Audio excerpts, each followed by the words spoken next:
국내에 계신 스픽스 구독자 여러분 안녕하세요. 오창익입니다. 헌법재판소의 결정이 늦어지고 있습니다.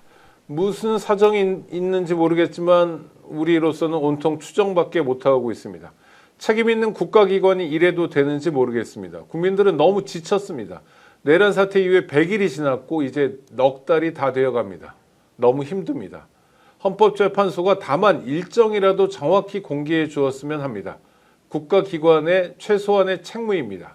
정치를 보는 눈 마키아벨리, 오늘도 최고의 평론가와 함께 이곳의 중요한 정치 현안을 짚어보겠습니다. 정치의 이면을 제대로 아는 분, 유시민 작가보다 훨씬 정밀한 분석을 하는 진짜 평론가 박진영 평론가 모셨습니다. 어서 오십시오. 예, 안녕하세요. 소개가 참 부끄럽습니다. 네. 네, 아니 맨날 중저가 유시민이라고 그러셔가지고. 네. 싸구려 제가 뵀을 때 훨씬 더 정밀하게 잘하시는 것 같은데 일단 속보가 있습니다. 지금 박찬대 더불어민주당 원내대표가 최상목 부총리 대통령 권한대행 탄핵을 추진하겠다고 발표했다는데요. 어떻게 보시나요? 주초에 이미 민주당에서 예고했던 부분이죠. 이번 주 안에 마흔역을 임명하지 않으면 탄핵 절차에 들어가겠다라는 이야기를 했고요. 이재명 대표도 굉장히 강한 메시지로서 최상목 권한대행을 압박을 했습니다. 저는 두 가지 정도 측면이 있다고 보는데요. 첫 번째는 최상목 보고 오늘 당장이라도 마흔역 임명해라. 이런 이야기입니다. 그리고 최상목 같은 경우에 탄핵이 되면요. 제 생각에는 이분도 내란 관련해서 피의자 신분으로 바로 전환될 수 있습니다. 네. 그런 부분들에 대한 압박도 있다. 이렇게 보여지고요. 두 번째로는 저는 헌재를 향한 어필일 수도 있다라는 생각이 듭니다. 헌재가 마흔역 재판관 임명해야 된다라고 결론 내렸지 않습니까?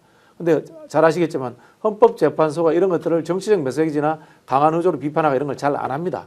민주당이 대신 해주는 거죠. 네. 즉 헌재가 지금 진행하고 있는 윤석열 탄핵 재판 과정에서의 민주당이 좀 이 속도를 내게끔 하는 도움을 주려는 의도도 깔려 있다. 이런 정치적 해석이 가능할 것 같습니다.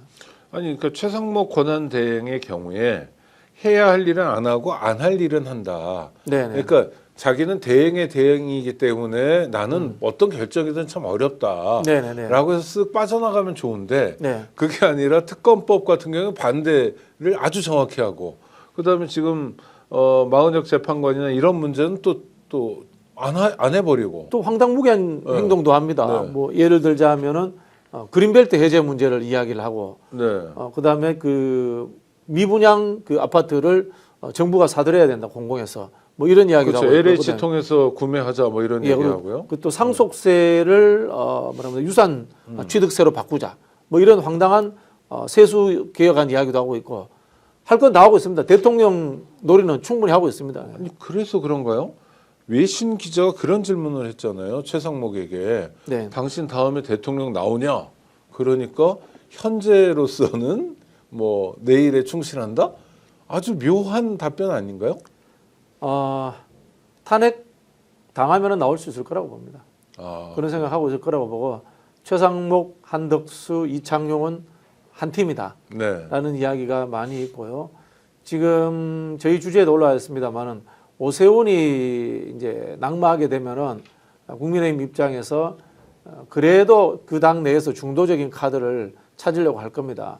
그럴 때 경제관료 출신들에게 아마 오퍼가 한번 갈 수도 있습니다. 그런 기대 심리까지 가지고 지금 행동을 하는 것이 아닌가 짐작이 됩니다. 근데 대통령감이 아니라는 건 본인도 잘 알 텐데 그런 욕심이 만약 생긴다면 윤석열도 아는데요, 아하. 윤석열도 아는데 대통령 못할 사람이 어디 있겠습니까? 우리 오 국장님 하셔도 되고 저도 해도 됩니다. 네, 윤석열도 아는데 눈높이를 워낙 떨어뜨려 놔가지고 자신감이 생깁니다. 그런데 네네. 또 하나는 그런 것도 있을까요? 이를테면 아까 형사소추 문제를 말씀하셨는데 네네. 최상목이가 감옥에 가지 않으려면 좀 더 적극적으로 정치적 몸짓을 키워야 된다. 맞습니다. 네. 지금 권한대행으로 계속 앉아 있거나 아니면은 정치적 몸집을 키워가지고 하다못해 국회의원 배지라도 들고 있거나 네. 이런 것들에 대해서 여러 가지 본인 나름의 상상을 하고 있을 겁니다. 네. 알겠습니다. 오늘 하루 종일 가장 주목받은 사람은 오세훈 씨입니다. 네. 네. 두 가지가 있는데요. 하나는 첫 번째 명태균 관련해서 압수수색이 진행되고 있어요. 네네. 검찰이 드디어 움직이는 건가요? 뭐 너무 명백하잖아요. 김한정 씨라는 오세훈의 측근이 여론조사를 시켰다라는 것은 이제 다 아는 사실이 되어버렸지 않습니까? 그러니까 이거를 압수수색을 안 할 수가 없어요. 그럼 김한정에게 명령을 준 것은 누군가? 그리고 김한정과 오세훈은 실제로 사전에 인지하고 이것 관련해서 소통이 있었던가? 이런 부분들에 대해서 확인을 해야 되니까 당연히 압수수색을 할 수밖에 없고요. 정치적으로 좀 해석을 하자면 역시 대한민국 검찰은 비겁하구나. 사실 첫 번째로 해야 될 것은 윤석열, 김건희 아닌가요? 네. 근데 윤석열, 김건희 수사는 하지 않고 끈떨어져가는 오세훈부터 수사하는 그런 이제 꼼수를 보여주고 있네요. 이렇게 된다면 원했든 원했지 않든 한동훈에게 좀 도움이 되겠습니다. 아니 그게 뭐 짜고 치는 고스톱일 가능성도 있는 거 아닌가요? 뭘 짜지 않더라도 고스톱이라는 게 뭐 눈짓 하나로 뭐 예를 들자면 농담 비슷하게 내가 방구나 한번 낄까 이러면 똥내 놓지 않습니까? 고스톱에 그런 것들처럼 알아서 치는 고스톱이 아닌가 뭐 이런 생각도 드는데요. 오세훈의 지지율이 떨어지면 그게 한동훈 쪽으로 갈 가능성은 상당히 있습니다.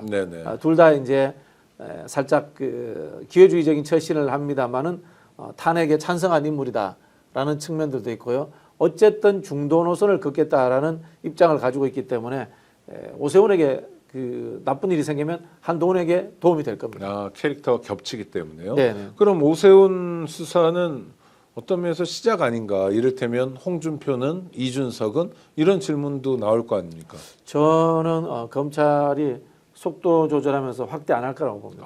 그렇습니까? 네네. 그렇게 보시는 근거는요? 실제로 이제 명태균이 홍 시장 관련해서는 사적 관계의 깊이에 해당되는 문건을 많이 깠습니다. 문자. 네네. 또 친하다라는 깠는데 거래 관계가 정확하게 무엇이 있었는지에 대해서는 깊이 있게 오픈한 게 별로 없어요. 뭐 언제도 도와줬고 언제도 도와줬다 이런 이야기를 하는데 김한정 씨와 오세훈 시장의 관계처럼 이른바 거의 문서에 해당되는 수준이 나오는 것은 별로 없거든요. 네네. 그런 부분들도 있고 한편으로는 검찰이 저는 속도 조절할 거라고 봅니다. 속도 조절해가면서 차기 정권이 어떻게 될 것인가 그리고 대통령 선거가 어떤 흐름을 흘러갈 것인가 보고 저는 판단하지 않을까 그런 생각이 듭니다. 그런데 오세훈 씨가 그래도 현직 서울시장 아닙니까? 네네. 검찰이 수사에 나섰다면 특히 압수수색을 이제 공개적으로 진행한다는 건 뭐랄까 일종의 자신감이 있다는 거 아니에요? 그러니까 검찰이 수사하는 패턴이 어떠냐면 대충 다 해놓고 압수수색은 일종의 쇼, 범인 낙인 찍기, 우리가 이런 일도 하고 있어요. 이렇게 해서 압수수색 특히 서울시장쯤 되는 정치인에게는 그렇게 하기 쉬운 것 같은데 오세훈 죽이겠다 이런 의지. 그렇게 보입니다. 이제 김한정 씨가 소속된 모임이 있었습니다. 네네. 그 모임에서 7명인가 8명 중에 4명이 서울시에 취직했다고 하더라고요. 과거에 야당을 때리던 검찰 논리라면 이것만으로도 충분히 대가성이 형성되는 겁니다. 네. 그렇지 않습니까? 김한정 씨는 공짜로 오세훈 여론조사를 해준 겁니다. 그렇지 않습니까? 그렇죠. 명태균 씨를 거기에 납품을 한 거고 네네. 그리고 공짜로 여론조사를 해준 대가로 김한정 씨 모임에 있는 사람들이 서울시에 4명이 들어갔다. 이런 식의 대가성을 엮어버리면은 과거 검찰이 민주당이 했던 논리를 보면 전부 다 엮이게 돼 있습니다. 뭐 그런 부분에서 저는 이재명 대표가 이런 거 했다면 벌써 진작에 죽었겠죠. 벌써 구속됐죠. 네. 네. 그런 부분에서 검찰은 이미 세팅 다 됐다. 저는 그렇게 보여집니다. 노리는 건 뭐예요, 검찰이 지금? 그러니까 오세훈을 치면 지금 국면에 오세훈을 치면서 노리는 거 이런 거를 그러니까 그냥 수사를 하다 보니까 마침 오늘이네 이렇게 하지는 않잖아요, 이 사람들이. 그렇지 않죠. 다 앞뒤 재고 이럴 거 아닙니까? 지금 노리는 게 첫 번째는 뭐예요? 이제 국민의힘 내부 경선에 참여하는 거고요. 그다음에 민주당과 딜할 수 있는 거리를 만드는 거고요.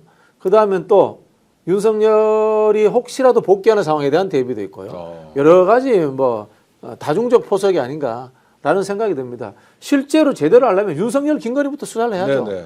그 현직 대통령이 민영사상 소추가 안 된다는 거지 수사를 안 받는다는 뜻은 아니에요. 그렇죠. 수사 얼마든지 할 수 수 있죠. 있습니다. 네네. 수사 안 하잖아요. 네.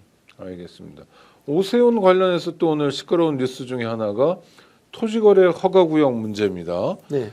이거를 풀 때 강남 서초 뭐 이렇게 해가지고 풀 때도 되게 문제였고 풀고 난 다음에 집값이 정말 어마어마하게 올랐더라고요. 네네. 같은 기간 대비 20배가 올랐더라고요. 그러니까 이게 뭐 정말 난리가 났는데. 그렇죠. 이게 마용성 아닙니까 일단. 네. 그리고 이제 그 강남 3구를 네네. 이야기하는데요. 오를 만한 곳은 올려주는 거죠. 이게 뭐냐? 국민의힘 핵심 지지 지역입니다. 그러니까. 그래서 오세훈이 나의 지지자들에게 경제적 이익을 가져다주고 나의 지지율을 올린다라는 하나의 좀 이 퍼포먼스를 한 거다라는 게 보여지고요. 또 한편으로 보면 정치적 메시지로서 나는 민주당과 달라. 민주당이 부동산 관련해서 시민들에게 굉장히 나쁜 이미지를 갖고 있지 않습니까? 네네. 그런 부분들을 그러죠. 나는 네. 상쇄하고 완전 다른 쪽의 사람들이야라는 이미지 메이킹을 하는 거죠. 아니 문재인 정부도 부동산가 폭등 때문에 정권을 내놨다 이런 진단이 있는데 오세훈 씨도 결국 부동산을 폭등시켰어요. 그 강남 3구에만 폭등시킨 거죠.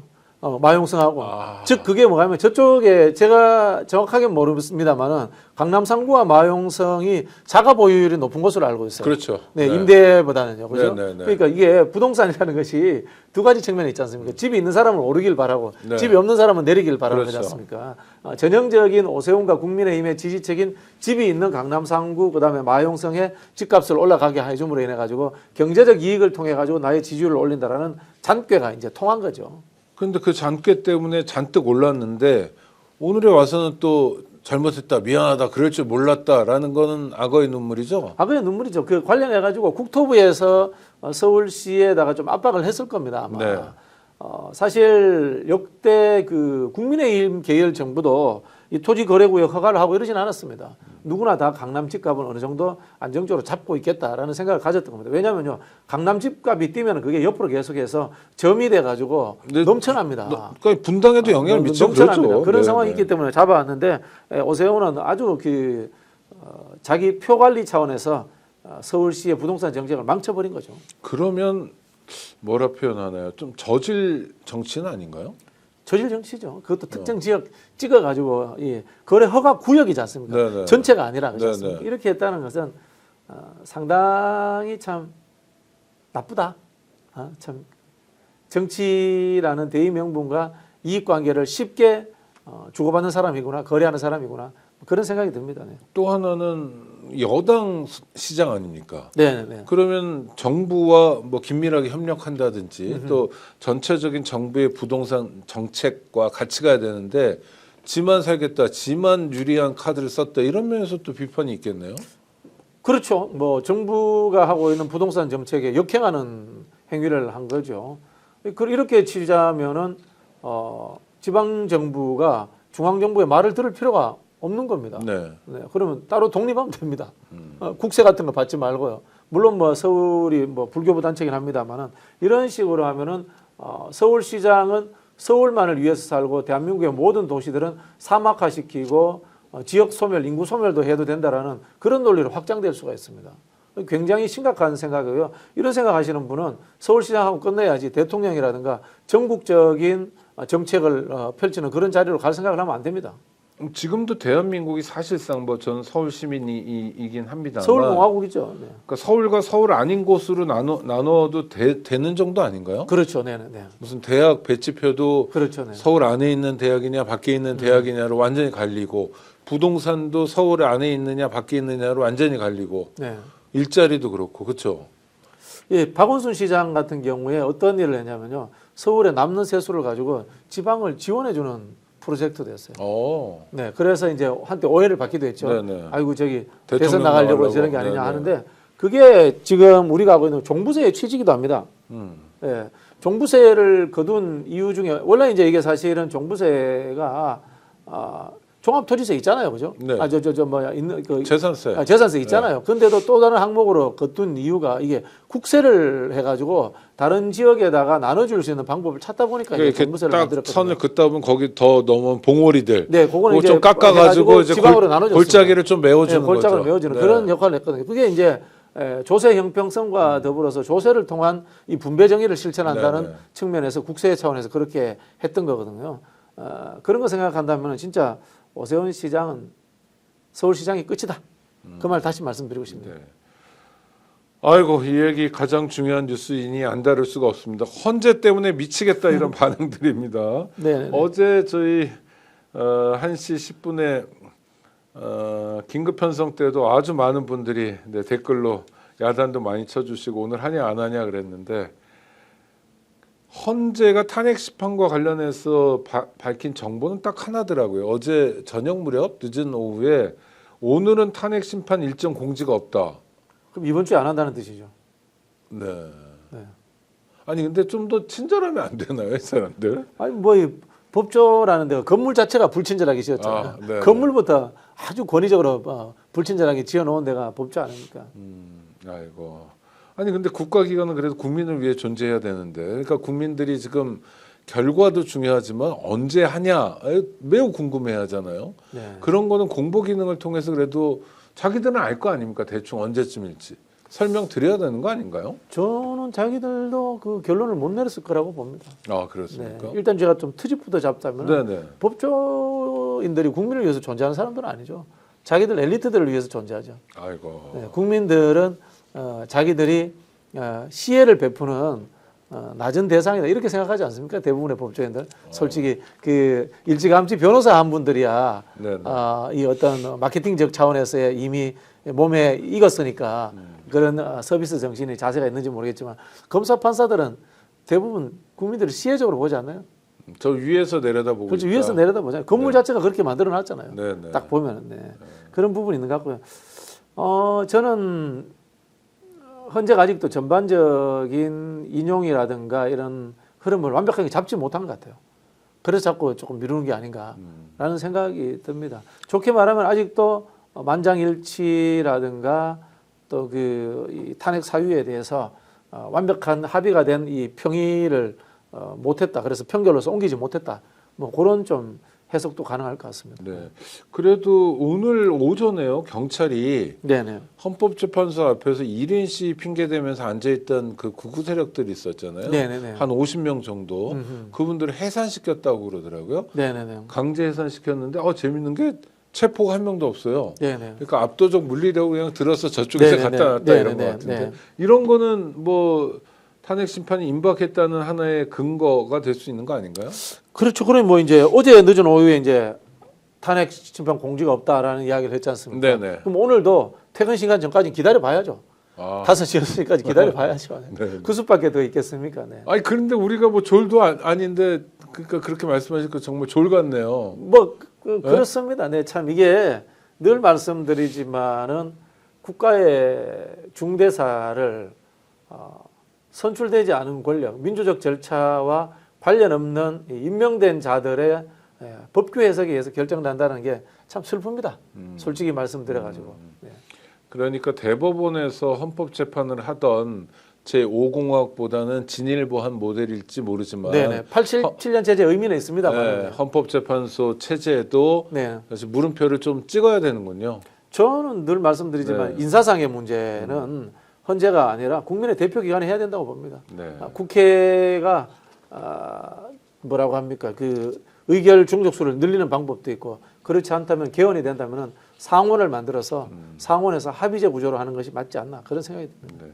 그러니까 상식적인 또 이를테면 원칙적인 네네네. 정무적인 판단을 누군가가 해주고 네네. 그 판단이 법률적으로 맞냐 안 맞냐 하는 건 그야말로 실무자들이 챙겨주는 구도 네네. 이런 걸 생각하시는 그렇죠. 거군요. 뭐 예를 들자면 뭐 황당무계합니다만은 제 주장이 국가 원로 회의를 네. 한 10명을 뽑는다고 칩시다. 지금 헌법에 있어요. 아, 원로 근데 그 이제 안 하고 있지만 안 하고 있지만은 예를 들자면 그 원로는 최소한 총리급 이상, 네네. 국회의장급 이상, 네. 뭐 또는 뭐 어떤 어쩔 수 없이 우리가 자리 규정을 둘 수밖에 없지 않습니까? 네네네. 자리 규정을 둘 수밖에 없었는데 그런 자격 요건을 갖춘 사람들로 해서 국민들이 뽑았다고 칩시다.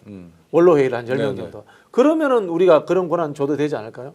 국민들이 뽑았다면요. 그렇죠. 네. 뽑는데 그거를 선거구제 단위로 하지 않고 네. 전국 단위로 해서 한 1등부터 10명까지 뽑자. 어. 이러면은 이게 뭐 진보 보수 뭐 정치적 네네. 편향과 관계없이 좀 괜찮은 사람들이 뽑히지 않을까 뭐 이런 생각도 해봅니다. 그리고 또 그 거기에서 사람들이 또 잘할 가능성도 있겠네요. 그리고 이제 거기서 비토가 많은 사람들은 또 잘라내는 거예요. 비토가 많다는 것은 강한 선호를 갖고 있다는 뜻이기도 하거든요. 네네. 그런데 왜 우리 김연아 선수 피겨스케이팅 하면 제일 점수 잘 준 거하고 뭐 제일 못 받으면 잘라내잖아요. 그렇게 해서 뭐 국가 원로회를 한번 구성해 보든지 뭐 다양한 의견들이 좀 필요한 것 같습니다. 네. 아니 그러니까 지금 말씀하신 꼭 그걸 하자라는 게 아니라 그렇죠, 그렇죠. 다양한 상상력이 우리에게 필요하다. 그리고 이제 결국은 대의된 사람들이 네. 결정을 해야지 대의되지 않은 사람들이 결정한다는 것에 대한 씁쓸함을 제가 말씀드린 겁니다. 네. 그리고 대통령 탄핵 같은 건 정말 국민 투표라든지 그렇죠. 뭐 네. 주민 소환제처럼 네. 국민 소환 구조를 또 만드는 게 오히려 이런 국면이 훨씬 더 날 수도 있죠. 이게 뭐 헌법재판소 언제요 막 이러고 있고 네네. 경복궁 앞에서는 지금 단식하고 뉴스 보기도 참 답답하고 현장 가면 더 답답하고 뭐 저 오늘 하여튼 아침에 갔다 왔는데요. 근데 아이고 단식하시는데 한 열흘째 하시는 그런 열흘 넘었잖아요. 네, 위성권 의원이라고 제주도 국회의원인데 거의 뭐 이게 겨울에 단식하면 체온이 떨어져서 그럼요, 굉장히 힘들어하거든요. 그럼요. 힘들어하시더라고요. 혈압 낮아지고 당은 뭐 네, 그러고 그다음 계속 저 구급차 와가지고 네, 네. 한 명씩 실어 나르잖아요. 그렇죠, 네. 민영배 의원도 쓰러졌고. 네네네. 그래도 소식 전해온 바에 의하면 오늘부터 미음을 먹기 시작해서 그래도 뭐 며칠 안에 퇴원할 것 같다 하지만 이런 생고생을 왜 해야 되나 하는데 하여튼 이런 과정이 내란 네네. 세력에게는 뭔가 좋은 소식으로 여겨지는 건 뭘까요? 기대감 같은 게 있는 것 그렇죠. 같아요. 기대감을 높이는 거죠. 왜냐하면 전부 다 이제 이 만장일치로 조기에 탄핵되지 않겠느냐, 네. 인용되지 않겠느냐라는 생각을 했는데 지금 이제 현재 재판 기일 선고가 늦어지니까 혹시나 돌발 변수가 생긴 거 아니냐, 뭐 이런 우려들도 생겨요. 각하 뭐 이런 거요? 네, 그래. 어떤 분들이 이런 이야기를 하더라고요. 그 현재 재판관들 중에 대선 나오고 싶어하는 사람이 있으면은 국민의힘 쪽으로 각하 때리고 대선 나오면 되지 않느냐 이런 농담하는 분도 있더라고요. 참 네. 농담을 하기에는 너무 엄중한 일들인데 워낙 믿을 수 없는 일들이 많이 생기니까 우려가 되는 건 사실이죠. 네, 그렇죠. 대한민국에서 뭐 계엄, 내란, 뭐 친위 쿠데타 이것도 기본적으로 말이 안 되는 이해할 수 없는 일인데 저는 뭐 헌재의 판결을 존중합니다. 네네. 저 같은 나부랑이가 뭐 불복종할 수도 없고요. 승복합니다만은 법비들이 다스리는 세상은 이제는 제발 끝냈으면 좋겠어요. 징글징글합니다, 진짜. 그렇죠. 법률가들만의 세상. 네. 아니 그러니까 국민권익위원회 같은 데 가도 국민들 권익을 좀 챙겨줘야 되는데 나중에 가보면 위원들이 다 변호사들이고 아니 그 국가인권, 사람들이 무슨 인권을 위해서 무슨 일을 했어요. 그러니까 국가인권위원회도 다 보면 법조인들만 잔뜩 모여 있고. 성관이도 다 법조인이고. 네. 선관위는 아예 법관들이 해버리고. 법관들이 있고요. 현역 법관들이요. 그리고 헌재도 다 법관들이 하고. 네. 법조의 나라예요, 진짜. 네. 알고 보면은 숨어서 기회주의적 처신하면서 이 사람들이 군사 독재 정권 시절에도 다 해먹었어요. 네네네. 그들에게 순종하면서 사법살인. 제가 늘 말씀드리지만 억울하게 우리 사법살인으로 돌아가신 분들 많잖아요. 네, 인혁당 사건, 뭐 민청학령 사건. 네. 그 기소 누가 해줬어요? 네, 검사가 했죠. 검사가 해줘. 그 판결 누가 해줬습니까? 법원에서 판사들이 판사들이 다 해준 거 아닙니까? 그 네. 판사들, 검사들 지금 뭐 하고 있어요, 지금? 그러니까 대법원에서 사형 확정 판결하자마자 그 다음날 새벽에 죽였는데 네. 사형을 집행한 박정희도 무도하지만 네. 그 전날 사형 선고를 내린 대법원 판사들도 사실 책임 추궁을 받아야 되는 거죠. 대구에 제 선배님이 한 분이 중학교 2학년 때 아버님이 그렇게 돌아가셨어요. 평생 트라우마로 살고 계십니다. 그렇겠죠. 네. 인혁당 삶이 얼마나 재건- 힘들겠습니까? 그럼요. 네네. 네. 지금 와서 뭐 이제는 이 무혐의가 되고 뭐 보상을 받는다고 하지만 네네. 사람이 살아 돌아올 수 없지 않습니까? 그렇죠. 그 가족과 모든 주위의 사람들의 인생 자체가 희생된 것 아닙니까? 국가의 폭력에 의해서. 그 국가의 폭력에 맞장구 친 기회주의 검찰과 판사들 진짜 피가 거꾸로 솟는다는 생각이 듭니다. 제가 98년에 정말 최초로 네네. 인혁당 사건을 재심을 하자. 네네. 면회 회복을 위한 투쟁을 하자 이랬더니 그분들이 잘 못 믿어 하시더라고요. 네네. 여태까지 살아왔던 인생들은 너무 다르고 그다음에 대구에서 이지매 같은 것도 많이 당했대요. 저 새끼는 빨갱이 아들이야 뭐 어릴 이러면서. 때부터 이제 그런 소리를 다는데 네. 제가 말씀드린 그분은 불과 한 달 반 전에 박정희가 장관으로 입각하라고 제안을 했던 분이래요. 네. 불과 한 달 반 전에 입각 제안을 해놓고는 한 달 반 이후에 용공 조작해서 사람을 죽여버린 거예요. 말 안 들으니까. 네네네. 아이고 살벌하네요. 네, 참. 그런데 헌법재판이 이렇게 탄핵 심판이 늦어질수록 그냥 단순히 답답함이 아니라 자영업자를 비롯해서 많은 사람들이 너무 힘들다. 힘들죠. 막 골목이 상권이 아니라 그냥 골목이 무너지고 있다. 이런 얘기가 너무 많이 들려요. 지금. 노래방 폐업률 들어보셨습니까? 못 들어봤습니다. 지금 요즘 시국에 누가 노래방 가겠습니까? 노래방 안 가죠. 아, 노래방은 맞아요. 거의 뭐 지금 다 문 닫고 있다 이렇게 보시면 됩니다. 노래방에 1차 소주 먹고 2차 맥주집 갔다 3차 정도에 가는 그렇죠. 일반적으로는 네네네. 아, 노래방 거의 다 지금 2차도 안 가니까 그렇죠. 뭐 네네네. 좀 심각합니다. 그럼 폐업하면 뭐예요? 그냥 그냥 그 참 뭐 아니 그러니까 기가 찰노릇이죠. 돈은 다 들여놨고 그죠? 네네네, 세팅 다 해놓고 네네네. 어떤 분들은 상당히 많은 분들은 권리금 다 주고 들어왔고 네네네. 그 다음에 자기가 장사가 되든 안 되든 임대료는 꼬박꼬박 나가야 되는 지금 거고 중고 매물 시장에 노래방 기계가 엄청나게 많이 나오고 있답니다. 나와도 사갈 사람이 사갈 사람이 없겠네요. 없죠. 사갈 사람이 경기가 없죠. 돌아야 네, 되는데 아이고 아니 그런데 이렇게 막 소상공인 자영업자의 아우성 소리 비명 소리가 막 들릴 때 그래도 여태까지 어땠냐면 적어도 대한민국을 지탱하는 뭐랄까 관료들의 역할 이런 건 있었던 것 같은데 네. 이 지금 내란 국면에서는 관료들의 역할도 잘 안 보이고 최상목식으로 네네. 이 기회에 한번 한 건 해야 되겠다 이런 거밖에 없는 것 같기도. 사실은 지금 무정부. 민생 추경해야죠. 네. 민생 추경하고 그다음에 이른바 뭐 민생 지원금 이런 거 나눠줘도 됩니다. 네. 그래서 지금 민주당에서 굉장히 후퇴했잖아요. 보편적 지급 안 해도 그렇죠. 된다. 꼭 선별적으로 고집하지 해도 된다. 않겠다. 자영업자들 중심으로 줘도 된다. 차별적으로 돼도 된다. 제발 그 돈 좀 풀자라는 이야기를 하는데도 안 하고 있잖아요. 왜 안 할까요? 제가 보기 잊어버리고 있는 것 같아요. 아, 최상목이 자신의 안전을 위해서 윤석열 뒤치다거리 해주고 네. 그다음에 대통령 놀이한다고 어. 정신이 없는 것 같아요. 자기 평소에 하고 싶은 것들이나 하고. 무슨 뭐 사관학교 뭐 경찰대학 이런 졸업식 가가지고 와 이런 그런 거 신나죠 거 하고, 그런 네, 거 뭐. 뜬금없이 뭐 그린벨트 해제하겠다 그러고 네. 대통령 그다음에 경호처 경호 받고 다니고. 네, 경호받고 다니고 최근에 또 나온 이야기가 네. 상속세를 유산취득세로 바꾸겠다라는 이야기를 했습니다. 네. 그 이제 그 재벌들 네. 상속세 깎아주는 거거든요. 네. 아니 저는 그러니까 정말 그 집안채밖에 없는 경우 네네. 뭐 이런 경우는 그렇잖아요. 뭐 네네네. 그건 좀 생각해 볼 수도 있다고 생각해요. 그러니까 약간 중산층 정도의 상속세에 대해서는 우리가 고민해 볼 수 있는데 그렇죠. 진짜 부자들은 네. 상속세 깎아주면 안 되는 거 아닙니까? 이거? 그렇죠. 지금 이제 저도 금방 그 이야기를 듣고 왔는데 네. 상속세라고 하면은 제가 100억을 상속하잖아요. 네네. 제가 상속하는 100억에 대해서 세금을 내야 된대요. 네. 근데 유산 취득세로 하게 되면 어떻게 네. 되면은 받는 사람들은 자녀들은 쪼개서 받잖아요. 네네. 쪼개서 받게 되면은 액수가 적어지고. 누진적 적용에 네. 의해 가지고 세금 퍼센트지가 3분의 1이나 뚝 떨어져 버리죠. 네네. 그런 식의 이제 장깨를 내는 정책들을 네. 내놓고 있답니다. 네. 야 큰일이네요. 또 큰일인 사람 김건희가 오랜만에 언론 보도에 나왔습니다. 조용히 있다가 이거는 그냥 나온 얘기가 아니라 뭐 검찰 공소장 뭐 이런 얘기 그다음에 수사 결과물이어서 네. 신뢰가 가는 것 같은데 그렇죠. 네. 야, 총 가지고 뭐해? 음. 예? 경호처에 했다는 이야기 아닙니까? 네, 그죠? 경호처 직원한테 그리고 총을 왜 들고 다니냐고 이거는 구속영장 집행을 위해서 대통령 관저로 들어오는 경찰관이나 공수처 직원들을 쏴 죽였어야 된다는 살벌한 얘기고요. 그런 이야기를 하고 있는 두 거죠. 번째는 이재명 쏴 죽이고 나도 죽겠다 이런 얘기도 했다는데요. 네네네. 먼저 앞에 총 어쩌고 이게 도무지 말이 안 되는 게 대통령 부인이 뭔데 이런 얘기를 하죠?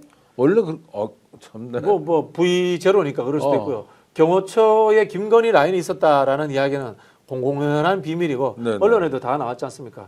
경호처 인사를 김건희가 다 했다고 하더라고요.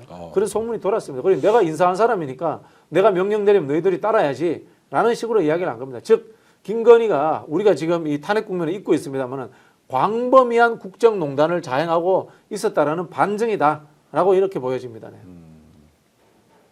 그 다음에 이재명을 쏴 죽이고 싶다라는 얘기. 그러니까 요새 뭐 죽인다, 암살, 뭐 테러, 뭐 이런 얘기가 자꾸 나오니까 이런 말 한마디 한마디가 정말 무섭게 들리는데요. 그냥이 아니라 박진영 선생님 말씀대로 김건희는 경호처에 대해서 장악하고 있든 또는 안정적인 영향력을 가지고 있는 사람인데 이 사람이 타겟을 이재명 대표로 설정하고 쏴 죽이고 싶다라고 하면 네네.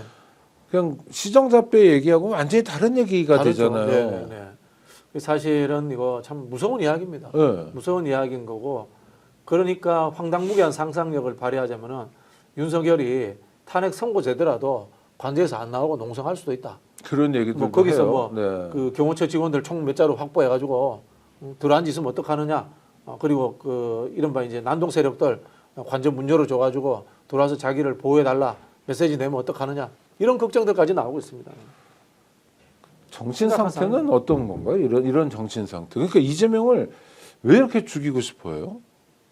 글쎄요, 모르겠습니다. 지금 보면은 윤석열이 대통령 되어서 한 거라고는 이재명 죽이기밖에 없지 않습니까? 그렇죠. 내가 이토록 죽이려고 했는데 왜 안 죽어? 그래서 진짜 물리적으로 총으로 쏴서 죽이겠다? 그런 생각을 할 수도 있고요. 결국은 제가 봤을 때 윤석열 정부가 망한 이유가 아무런 정책이라든가 국가를 위해서 일을 하지 않고 이재명 죽이기에 몰두했기 때문에 윤석열 정부가 저는 망했다. 그렇게 보여집니다. 네. 어이구 우리 이영환님이 슈퍼챗을 보내주셨습니다. 감사합니다. 정말 감사하고요. 그런데 이제 대통령 선거에서 양대 후보가 붙어요. 네네. 그 전부터 생각하면 뭐 김대중 당선될 때 이회창, 네네. 그렇죠? 네네. 그 다음에 노무현 당선됐을 때 이회창, 네네. 뭐 그다음에 이명박 당선됐을 때 정동영, 박근혜 당선됐을 때 문재인, 네. 문재인 당선됐을 때 홍준표, 뭐 이렇게 쭉 있잖아요. 네. 예? 그 다음에 지금 윤석열 당선됐을 때 이재명이 있는데 이 여태까지의 관계 중에 가장 극단적이고 가장 말 안 되는 게 윤석열에게 대선에서 패한 이재명 그렇죠. 대표거든요. 2002년도에 이제 이른바 찻대기로 한나라당이 거의 해체 직전까지 갔잖아요. 네네. 그 찻대기의 최종 책임자는 이회창 총재였습니다. 네. 후보였습니다. 근데 그 당시에 이름이 서상목인가요? 네. 밑에 몇 명들 구속되고 이회창까지는 안 갔습니다. 이회창 본인이 나를 구속하라라고 하면서 출두까지 했습니다. 네. 그러나 정치 보복으로 보일 수 있다라고 해서 그 당시에 노무현 정부에서 이회창 총재는 수사하지 않았죠. 네. 자제한 거죠. 자제한 거죠. 그 이면에는 네. 노무현 대통령이 우린들 물론 뭐 차이는 있지만은 네. 완벽하게 깨끗했느냐라는 그런 어떤 이 뭐라고 합니까 정치적 형평성의 문제가 작동했던 거죠. 네. 네. 그 양심도 없는 사람이에요. 윤석열은 이겼으니까 나는 100% 깨끗하고 진 사람은 100% 유죄다 이렇게 만들어 버리잖아요. 아니 그런데 그 국면도 지났는데 지금 자기들이 내란을 일으킨 국면에서도 죽이고 싶다라는 건 정신 이상이죠. 그렇죠. 이제 이미 이 사람들은 이성을 상실한 거죠. 이성을 상실했고, 그래서 제가 우려되는 것이 극단적인 선택을 할 가능성이 있다고 봅니다. 제2의 내란인데 폭도들과 함께 밀란 비슷한 분위기 만들어갈 수도 있지 않을까 그런 우려가 되고 있습니다. 극단적 선택이라는 건 보통 우리가 자살 같은 거 얘기할 아유 때 그런 할 사람은 아니고요. 윤석열이나 김건희는 그런 사람들은 아니고 네네네. 극단적인 선택은 나는 가만히 있고 니들이 그렇죠. 극단적으로 동원해서 뭘 하는 해라. 생각을 해보면 윤석열은 이게 내란죄가 확정되면은 사형 또는 무기징역입니다. 그렇죠. 둘밖에 없죠. 근데 방화죄가 포함되든 뭐 네. 무슨 뭐가 포함되든 형에 별 지장이 없어 똑같습니다. 네, 네, 이판 네. 사판이다. 네. 그런 생각할 수 있는 거죠. 그래서 제가 농담 비슷하게 그 이야기합니다. 비화기 서버에다가 윤석열이 휘발유 붓고 불 지를 수도 있습니다. 그런 짓 하고도 남을 사람 아닙니까? 아 그렇죠. 네, 네. 그렇죠. 그래봤자 자기 무기인데. 뭐. 그럼 어차피 무기나 사형인데. 네, 거기 네. 뭐 증거인멸 방화죄, 해봤자 뭐 증거인멸 네, 네. 하나 더 붙여봤자 뭐 이런 생각 할 수 있습니다. 막말로 살인죄를 저질러도 무기 네, 아니면 어차피 똑같은데 사형인데. 뭐 이런 생각 할 수 있는 겁니다. 네. 아이고 참 끔찍하네요. 오늘 오전에도 제가 끔찍하게 생각하는 장면이 있었는데요. 더불어민주당 국회의원 여럿이 헌법재판소 앞에서 기자회견을 했었어요. 헌재 네, 네, 빨리 네. 해라. 뭐 국가기관으로서 역할을 해라. 뭐 자연스러운 거죠. 헌재 앞에서 기자회견은 굉장히 드문 일인데 드물죠. 네. 민주당에 갔어요.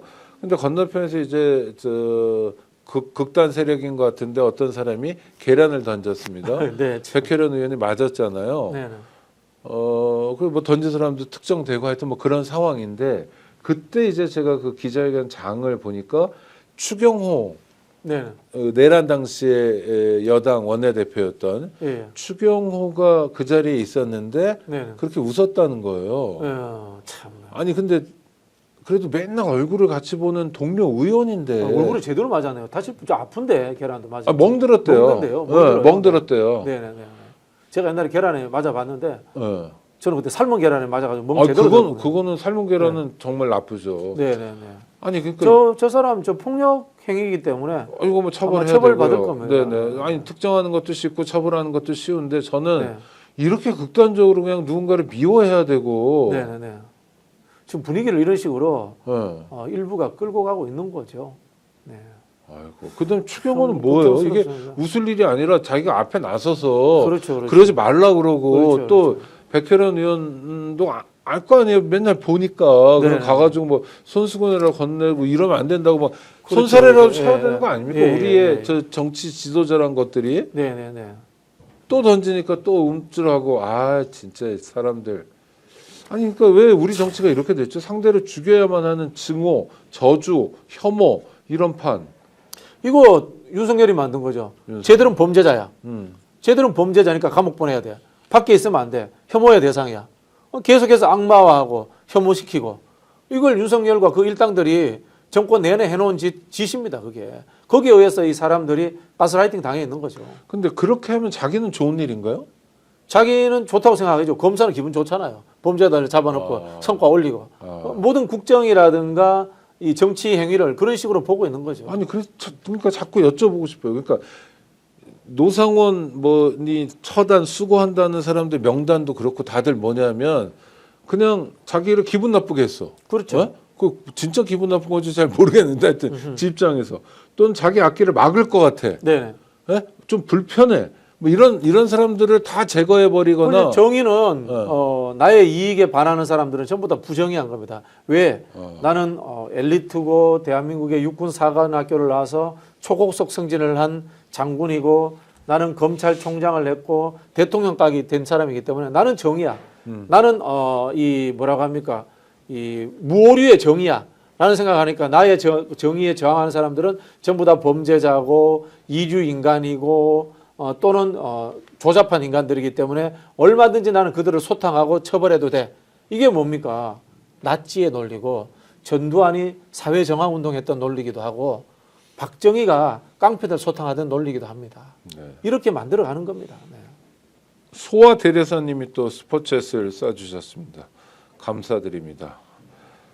아이고 아니 그런데 그게 저는 그 현실 정치를 하는 사람들, 네네네. 그 추경호, 그다음에 요새 그런 거를 좀 선동 잘하는 사람들이 네. 윤상현, 네네네. 뭐 김기현, 나경원 이런 사람들이 있잖아요. 뭐 각자 이런 사람들은 다 법관 출신이기도 하고 뭐 이런 뭐 재벌사위 출신이기도 하고 예, 그렇죠. 멀쩡 재벌사위 또는 뭐 독재자 사위, 하여튼 좀 멀쩡해 보이는 사람들이 네. 이러는데 이게 자기에게 좋은 일인가요? 글쎄, 뭐 좋은 일이라고 보기 어렵죠.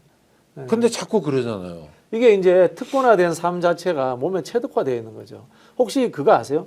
실제로 이제 역대 역사상 네. 뭐 공부를 잘해서 역사에 남는다거나 위인이 됐다거나 이런 사람들이 대부분 이제 중산층 지식인들 아들이 많아요. 네네. 굉장히 잘 사는 고관대작의 아들이라든가 재벌 아들들은 그런 일들이 별로 못 남겨요. 근현대사에 와서 보면. 네네네. 결국은 뭐냐면은 보편성 속에서 특출나게 뛰어나야지 보편적인 삶의 형태 그리고 보편적인 기준을 이해하고 사회에 봉사할 수 있는 거지.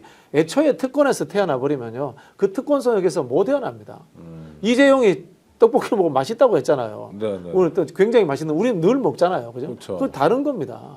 그래서 저는 그런 부분에서 재벌들 또는 공부 잘해 가지고 시험 잘 쳐 가지고 어떤 고위직에 간 사람들이 존경받고 이 사람들이 정치적인 부분들까지 진출하는 세상은 적절치 않다고 봐요. 적절치 않다고 봅니다. 하물며 미국조차도 이 우리 이른바 이제 앵글로 섹슨들 출신들의 전문직들이 지배하는 시대였다가 지금 거의 다 허물어졌잖아요. 네. 그리고 물론 미국도 이제 변호사들이 많습니다만 미국의 변호사는 우리처럼 로이어가 아니고 그게 자격증이잖아요. 그렇죠. 네, 변호사 따기가 쉽죠. 그렇죠. 네. 변호사 돼 가지고 변호사는 사람 잘 없잖아요. 변호사 돼 가지고 사업을 한다거나 뭐 부동산 중개를 한다거나 뭐 이런 식으로 가는 사람들이지 않습니까? 네네. 우리처럼 법조라든가 재벌들 잘 사는 집 자제들이 중심이 된 정치는 이거 굉장히 후진국적 정치입니다. 이거 민주당도 예외일 수 없어요. 정말 판검사 너무 많아요. 네, 너무 많아요. 그리고 계속 하여튼 제가 궁금한 거 여쭤볼게요. 이 헌재 앞에서 오늘도 그렇지만 하여튼 뭐 이런 사람들 있잖아. 막 욕설하고 죽여라 그러고 경찰관들한테 너 좌파지 너 중국이지 뭐 이러고 그러니까 정말 저 사람들의 진심은 뭘까 이렇게 생각해 보면 아무리 고쳐 생각해도 그냥 미치광이들 같아요. 그리고 뭐 논리도 안 되고 말도 안 되고 그런데 이분들한테 부탁드릴 게 네. 하다못해 저기 TV조선이라도 좀 봐주십시오. 이런 부탁드리고 싶어요. TV조선에 그래도 민주당이라든가 패널이 3분의 1이라도 나오잖아요. 네. 이 뭐라고 합니까? 사회적 인식 자체를 특정 생각과 특정의 경로를 통해서 주입된 거예요. 이거 저는 사회와 사회적 의식화에 굉장히 절차적 문제가 있었다라는 생각이 들고요. 한편으로 보면은 양편으로 갈라진 정치의 폐해이기도 하고 유튜브라는 매체가 아직까지는 긍정성보다는 부정적인 사회적 인식을 만드는데 많은 영향을 미치지 않았나 그런 측면에서 제 스스로도 한 번씩 좀 반성을 해봅니다. 아니 레거시 미디어도 저는 오늘 방송 준비하면서 조선일보에 네. 그 댓글들을 봤어요. 어떤 사건이 아까 그 헌재 앞에서 네. 백혜련 의원이 계란 맞고 그건 사실 정치 테러인데 댓글들이 쫙 달렸는데 이게 삭제된 거 있잖아요. 뭐 욕설 네네. 그거 말고도 다 뭐냐면 왜 비싼 계란을 던졌냐. 돌 던져라. 뭐 그리고 뭐 저래가지고 뭐 얼마나 아프겠어 뭐 더 했어야지 뭐 짱돌 뭐 이런 얘기들이 쫙 올라와 있더라. 야 그래서 정말 이 사람 이거는 폭력을 선동하는 거잖아요. 네네. 그리고 계란 던진 사람을 우쭐하게 만드는 거잖아요. 이거는요 당장 어떻게 나와야 되면 국민의힘에서 먼저 논평해야 돼요. 이런 사태는 있어서는 안 된다. 그리고 정치권 모두가 자성해야 된다. 이런 이야기를 국민의힘에서 먼저 논평내야 돼요. 근데 이제 상대방이 맞으면 고소해야만 안 되는 거예요. 그러니까 내가 그대로 그 다음날 내가 맞을 수 갑니다. 그대로 있잖아요. 갑니다. 내가 더한 걸 맞을 수도 있고. 그렇죠. 지금 며칠 전에 그 권성동 원내대표가 이재명 대표 막말했다 비판할 때 웃었어요. 자기들은 다 막말 대놓고. 그 저도 사실 이제 평론을 하면서 안 하는 것 중에 하나가 누가 막말했는 거에 대한 비판 이런 거 잘 안 합니다. 왜냐하면 저도 때로 막말하거든요. 아 그렇죠. 예. 네. 참. 저는 막말 안 합니다. 네, 비판하셔도 됩니다. 네. 그러니까 저는 뭐 막말도 할 수 있고 다 그런데 그래도 국회의원들은 동업자 아닌가? 이게 그렇죠, 어떻게 그렇죠. 최소한은 이 국민의 사람들이 대표 아닙니까 서로가 그렇죠. 전부 다. 네, 네. 동업자 의식도 없나? 네. 저 사람이 아무리 다른 동네 지역구에서 뽑혀왔어도 그 지역구의 지역 주민들이 그래도 자기네 동네 대표라고 내보낸 거잖아요. 네. 그럼 서로 존중하고 이런 건 있어야 되는 거 아닌가? 네. 적어도 테러 대상은 아니어야 하지 않나. 말로 해야죠. 네. 말로 안 하면 이게 뭐 정글이고 야생이지 네. 인간 사회가 아니잖아요. 아이고. 또 하나 윤석열이를 구출하러 트럼프가 온다고 뭐 이래가지고 되게 좋아한다는 거예요. 트럼프 윤석열 싫어한다. 아니 그러니까 이게 말이 안 되잖아요. 아니 그 민간 국가 지정된 거 보세요. 물론 뭐 바이든이 했습니다만 예. 윤석열 혼자 북치고 장구치고 온갖 아부는 다 했습니다. 네. 아메리칸 뭐 파입니까 뭐 노래도 부르고 했는데 결국은 이익관계에 그리고 또 품격을 가지고 각자의 입장을 분명하게 전달해 줄 수 있는 수준이 안 되면은 멸시받습니다. 저 윤석열은 전 세계적으로 지금 멸시받는 사람들이다. 그런 생각이 듭니다. 윤석열에 대한 관심 자체가 없을 것 같은데요. 관심은 있죠. 현직 대통령이 탄핵되고 네. 쿠데타를 일으켰으니까 그걸 네. 최초 아니 쿠데타 일으킨 사람은 박정희하고 윤석열이네요. 현직 대통령의 쿠데타는 유신헌법을 쿠데타라고 본다면. 네. 원래 저 내라는 집권 세력이 일으키는 것 같아요. 아니 원래 한국 역사는 쿠데타라는 것은 이제 권력 내부의 정권 교체를 쿠데타라고 하고 이제 권력이 뒤바뀌는 것은 우리가 이제 혁명이다 이런 이야기를 하지 않습니까?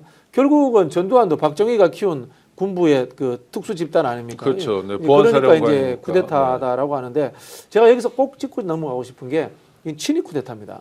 직접 친위 쿠데타가 아니죠. 대통령이 직접 한 쿠데타입니다. 위에서부터 명령 체계에 내려갔기 때문에 수많은 국가 조직들이 동원됐을 겁니다. 특히 사정기관, 무장한 권력들이 엄청나게 동원됐기 때문에 지금에 나오는 숫자에 저는 10배 이상의 관련자들이 있을 거라고 봅니다.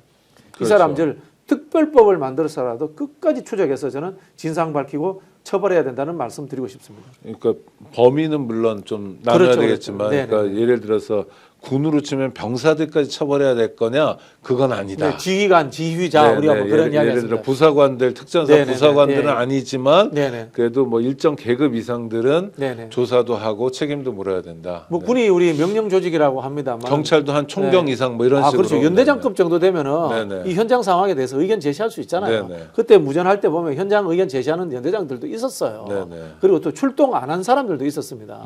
네. 그런 부분들이 있기 때문에 그 사람들을 생각한다면 출동했다는 자체에 대해서 징벌이 있어야 되고요. 경찰들은 특히 저는 민간의 영역에서 민생 치안을 하던 사람들이기 때문에 사회적 판단 능력이 있단 말이에요. 그렇죠. 근데 국회를 봉쇄하고 거기에 적극적으로 나섰던 사람들 현장에서 저도 그 간부급한테 이야기했습니다. 계엄이 선포되더라도 국회는 막을 수 없어. 법규 확인해봐. 네. 라고 제가 현장에서 따졌습니다. 뭐라고 그래요?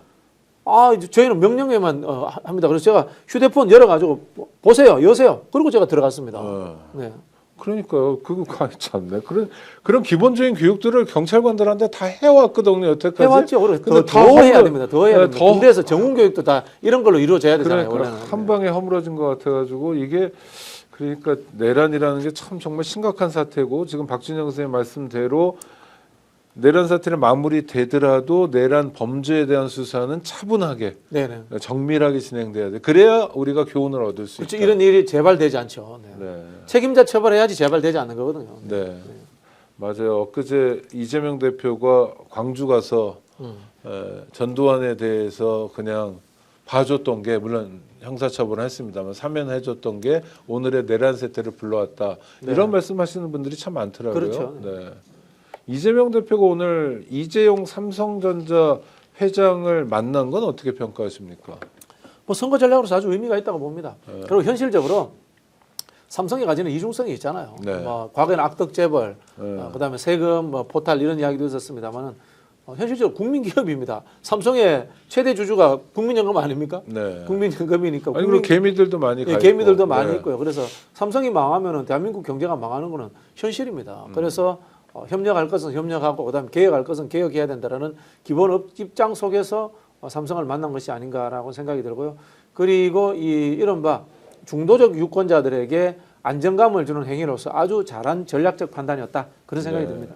아니 그러니까 이재명 대표의 행보가 이재용 회장도 만나고 그다음에 유빌 하라리도 내일 모레 만나고 유발 하라리. 유발 네. 이 사피엔스 그렇죠. 이런 것들은 사실은 좀 주목받을 만한 행보 주목받을 같은데. 행보죠. 그 유발 하라리를 만난 것은 김대중 대통령이 감옥에서 제3의 물결 읽고 나와서 엘빈 토플러 만난 것과 저는 비견될 수 있다. 네, 그런 네. 생각이 듭니다. 네, 네. 알겠습니다. 하여튼 배울 건 배우고 짚을 그렇죠, 건 그렇죠. 짚으면서 대한민국의 미래를 개척해 나가야 되는 것 같고요. 아유, 저희 스픽스도 계속 노력하도록 하겠습니다. 박진영 교수님 고생하셨고요. 저는 전해드릴 말씀이 하나 있어서 전해드리도록 하겠습니다. 이미 아시죠? 비개원. 비개원으로 최대 108만 원까지 놓치지 마세요. 비개원 하나면 인터넷 신규 가입 시 48만 원, 휴대폰 통신사 변경 시 최대 30만 원, 정수기 렌탈 시 최대 30만 원. 인터넷 성능은 거기서 거기입니다. 혜택만 잘 비교해 보세요. 비개원은 23년 동안 60만 명의 누적 가입자, 983억 원의 누적 현금 사은품 지급, 그리고 개인정보 보안도 철저해서 단 한 건의 보안 사고도 없었습니다. 8억 원 이상의 보증보험을 가입했기 때문에 한 분도 억울한 일 없도록 준비된 인터넷 비교원, 인터넷 휴대폰 정수기 비교는 비교원에서 하세요. 비교원 보장제 혜택 시 비교원이 보장제가 혜택이 적을 때는 150%, 150%를 보장해 드립니다. 자세한 내용은 1670-2571를 통해 상담 받으시거나 네이버에서 인터넷 비교원을 검색하시고 상담 신청하세요. 함께 할수록 더 큰 혜택, 지인 추천 시 추천할 때마다 최대 4만 원의 모바일 상품권을 드립니다. 스픽스 마키아벨리 여기서 마무리하겠습니다. 아직 봄은 오지 않았지만 곧 봄이 오고요. 또 우리가 새로운 꿈을 꿀 수 있을 거라고 합니다. 즐긴 놈이 이기고요. 지치지 않는 사람이 이깁니다. 구독자 여러분 함께해 주셔서 감사합니다.